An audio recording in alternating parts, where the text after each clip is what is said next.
Spinners is up too. Okay. So this was supposed to be released last September. Then it was shelved due to some like mass shootings. That was Universal's take on why they shelved it, which kind of doesn't make sense because there's always just been a mass shooting. I don't really get it, but it's pretty heavily political. And I think that was the real reason why it got shelved. Obviously, if you've seen the trailers or you heard anybody talk about it, you know what's going on. Basically, a bunch of very rich, very liberal people kidnap some very poor, very conservative people. Is that fair? Sure. Mm-hmm. And they hunt them. It's the most dangerous game, but it's just rich liberals versus rednecks. So and it's a satire on that to a certain degree. No, it's not to a certain degree. It is a full satire. It's not even like you couldn't even call it anything else. Okay. The fact that everybody was up in arms and thinking this is attacking you and you alone. No, this is making fun of everybody. So for anybody to cry foul and be like, no, this is offensive to me because of my political leanings. Like, no, it was making fun of everybody. You just want to be the victim because you're an idiot. Yeah, you're just focusing on everything that is relatable to you. So, Mark, as a father, did this satisfy your wanton violence craving and your thirst for blood and gore, you sick fuck? So I love the first act just for the fact that they had people in this, like you had Ethan Suplee, who's the guy from Remember the Titans, the big guy that hasn't been in anything in a minute. Now? I guess. I mean, I thought I know he lost weight, but man, he looks unrecognizable pretty much. About a month ago, there was a picture going around the internet of him. He must be working out for a new role, but he's like, not for this movie, but he's like super jacked now. Yeah. Yeah, but Betty Gilpin, but there was just some other people in the cast. Like they had that Hartley guy who's from This Is Us, that NBC show or whatever that everyone loves, or ABC or whatever. Don't say everyone. You know you watch that fucking show. I like that show a little bit.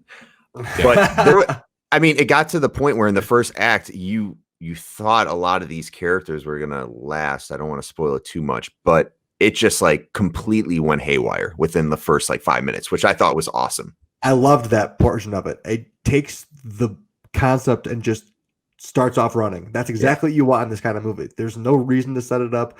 Let the mystery come at the end, or like the reveal come at the end. You're waiting for something the whole time. It's Betty Gilpin was a super badass Southern belle. That was awesome. I think she would be an awesome like later day Harley Quinn.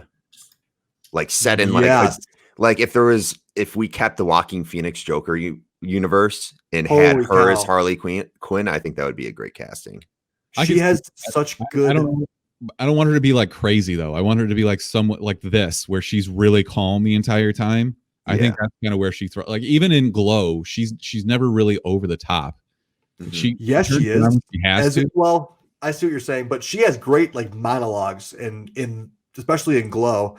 But also her facial expressions are so like perfect. I love the way she's so animated when she's like talking, and especially at certain points in this movie, she's just like, well, this guy's gonna die, and just like this kind of face, just like nonchalant turns and just kicks this guy out of a vehicle, and was just super right about it the whole time. She's just, I don't know how she plays that role well. She's actually really, really good at the shifty eyes, where she's like, super good at that.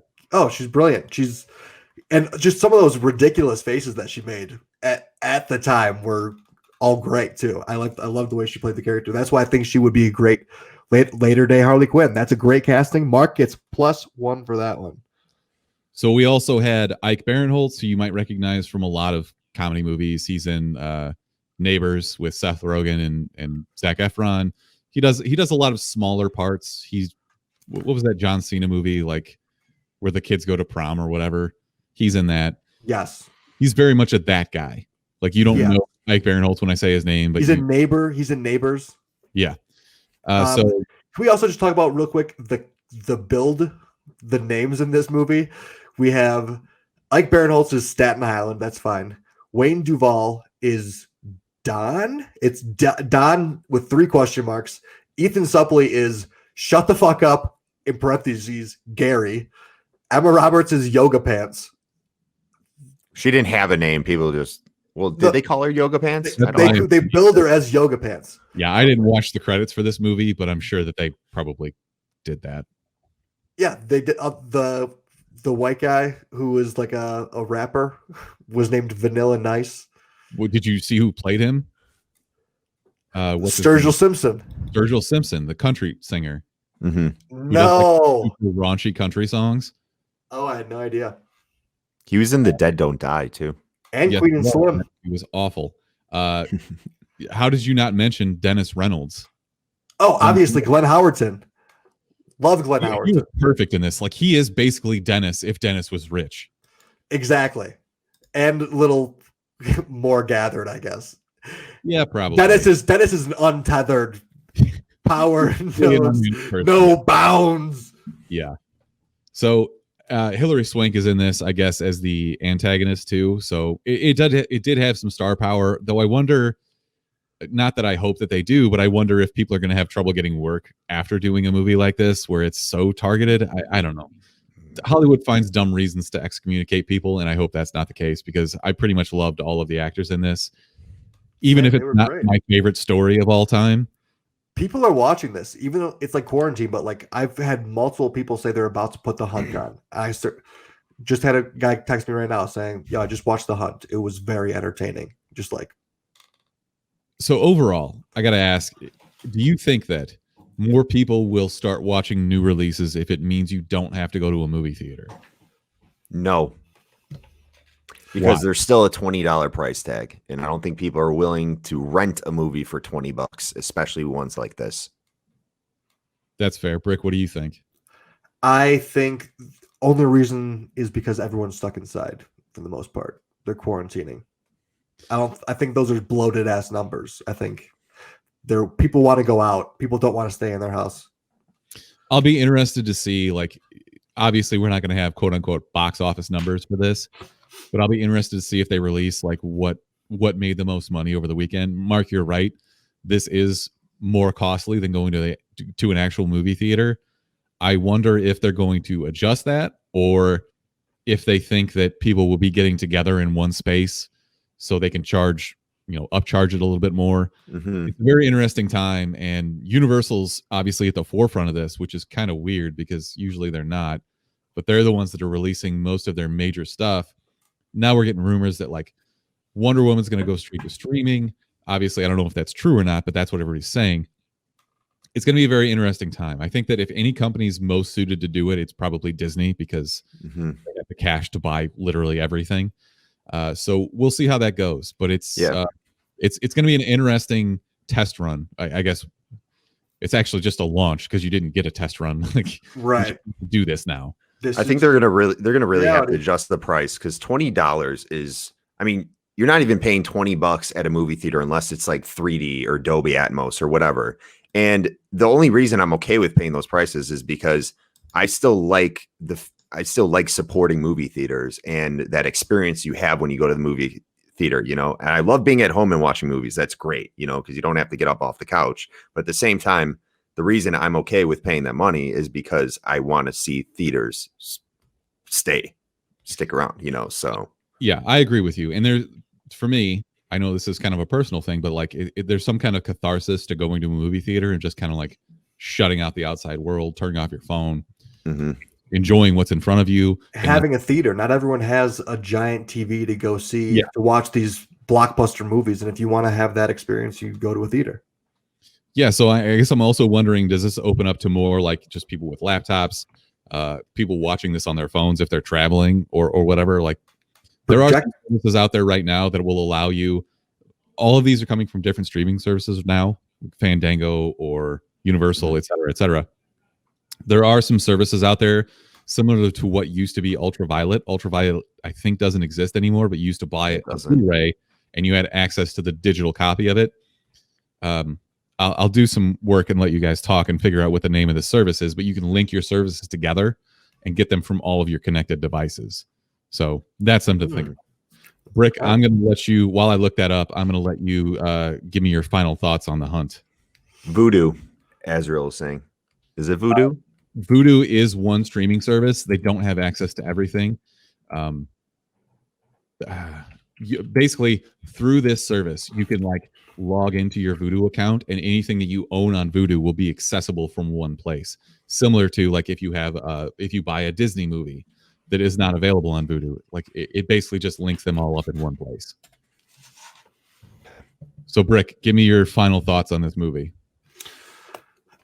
I think it's a perfect movie to rent right now. Just if you got nothing to do, go out, rent it, actually pay for the movie, because I think it's worth the time. It's an hour and a half, and it's action packed from the get go to the end. Betty Gilpin plays an incredible lead, I think. And we didn't talk enough about Betty Gilpin. I know, and it's cameo after cameo, and you just keep seeing more people that you recognize and you like, and you're like, I wonder how is this gonna end? There's blood, there's guts, there's everything that you want in a movie that's about hunting people. They cut straight to the chase. Perfect. I did like how they got right into it. There was no real setup. They just kind of, we don't need to go into business meetings and explain all the people beforehand. It's just they're on the plane, they're on the way. Let's get this thing going. Yeah, good point. Mark, what do you think? I thought the first and third act were awesome. The best parts of this movie were when Betty Gilpin was doing some action scenes, and I couldn't tell if like all of her stunts that she was doing were actually her doing them, but regardless, she was the best part of this movie by far. That's good, though. If you can't tell, like if she has stunt double, it means they edited it correctly. And the showdown with Hilary Swank at the end was some of the more entertaining fight scenes, especially with two women that I've seen in a while. And they had great banter back and forth. And I thought even they played into like the campiness of what the situation going on with some very well timed out, jokes. The comedy was there, I thought. Yeah. I thought like as much as it was satire, and I agree with Smithers, and yes, it was poking at different sides of, if you're going to look at it from a political aspect, both liberal and conservative. But I think overall it was basically saying like, we need to stop putting people in boxes and just assuming they are this, and that was a big reveal at the end, is she was assuming that this person was really this person when that wasn't in fact what it was about, if that makes sense. Like the big reveal we got at the end. Yeah. But so Azrael is in the chat and he says it's called movie. It's actually Movies Anywhere. So if you're gonna start buying a bunch of shit, make sure you get there and link all your accounts together so you can watch them all on the fly and not lose access to anything. But thank you for that, Azrael. I was thinking about this more though, like Netflix. I was thinking how we should maybe actually watch something on Netflix together, because you could do that like streaming together type thing.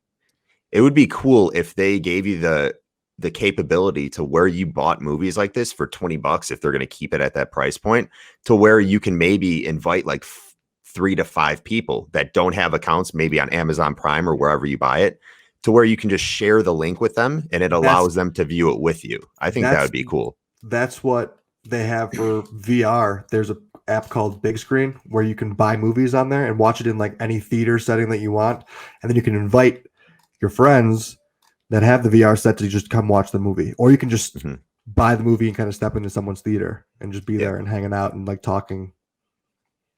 Yeah. So I don't want to get back into the financial side of this, but what you're talking about is like, we were talking about the $20 price tag being high. Well, it's not if there's 2 or more people watching the movie. Then all of a sudden it's on par or cheaper if you're all watching it together. So I think that's going to be an issue where they're starting to lose out on revenue for a streaming service. Yeah, right. But I think people will do it regardless, because the first thing I thought of was, hey, if we should just buy this movie and all log into one of our accounts, so we're all paying $6-7 or whatever. I think people will find a way around it regardless. Yeah. Right. Whether they do it or not. it's either lower the price point because individually that's way too high. $20 is ridiculous to ask for, especially to rent a movie for 48 hours. Yeah. Or you have to. Yeah. Can you buy it for like 25 or 30? You can't buy it at all? Nope. They're not allowing you to buy it yet. Oh. So you rent it for 48 hours, I believe, and you're paying $20. Just stupid because you're basically just giving the money. I mean, yeah, you're giving the money to the movie studio or whatever, but you're also not supporting a local theater business or anything like that. So I think that's what sucks. People are going to be losing their jobs over shit like this. Yeah. I don't know. I struggle with it. And also what you're going to get is a lot more people pirating these things because it's going to be easier to screen record stuff and put a copy out there that's not off of a video camera, somebody sitting in the front row. Right. So I'm sure that they're taking all of this into account and they have actuaries that are figuring this shit out and everything, but that's just, I don't know. That's where my brain is with it. So Smithers, are you going to give us a final breakdown of what you thought of this movie? Sure. It's fine. And it's like the epitome of fine and nothing more, nothing less. But I think both of you were kind of in a mindset where you're like, this is what I needed. It's just like a dumb turn your brain off type of shit, which is totally fine. There's absolutely a time and a place for that. I just think that they kind of missed the mark on some of the satire where they went a little too over the top. Mm-hmm. Like somebody, I didn't count, but if I had kept count, I wouldn't have been able to do it on my fingers and toes. The amount of times that they said deep state, like it's the most Alex Jones shit ever. I just like they could have done it, and I know that they were trying to make a point, but I just kind of think that they missed the mark on it. The violence was cool. The gore starts almost immediately. There is not really any downtime in it. Full disclosure, I know I'm talking shit about pirating, but I did pirate this because I didn't think it was going to be worth paying money for, and the website that I watched it on had the option that we've discussed many times to watch at a higher rate of speed. So I watched it, I think 1.5 speed. So it was easy to digest. And trust me, I did not miss anything in the dialogue. I didn't have to worry about that. This isn't a real thinker. So it's fine. It'll kill an hour of your time. For you, it was an hour because you sped it up. Yeah, pretty much. But other than that, man, like if somebody was asking me, hey, would you go to a movie theater to watch this? I would say no. Agree. And unfortunately, it's not something that's going to end up on FX because it's a little too gory. So yeah, it would ruin it if it didn't go to if it did go to FX and they cut some of the gore, it would ruin it by 1,000. Yeah, pretty much. So that's my thoughts on it. But I want to see Betty Gilpin in more shit. So do I. She's awesome. I agree. She was the best part of this movie between her and Glenn Howerton, just being a complete asshole the entire time. So, all right. I think that probably wraps up our review for this. I don't know. We're not going to really do a recommendation on see it, stream it, skip it because we don't really have a fucking choice. It's either stream it or skip it. I'm pretty sure we all just said stream it or pirate it. Pirate it. Wait, what was your new the 3 Ps or whatever? What pirate it? No, it was thumbs up, thumbs down, or I would No, it was stream it, pirate it, or I would rather have someone sneeze into my open mouth. Cough in my mouth. Yeah, so purchase it, pirate it, cough in my mouth. There we go. So for me, this is okay. This is a purchase it. Go purchase this movie. It's actually good. It's a pirate it. Yeah. Okay. Should we give a final breakdown of the scores and see who does B movie? Go for it.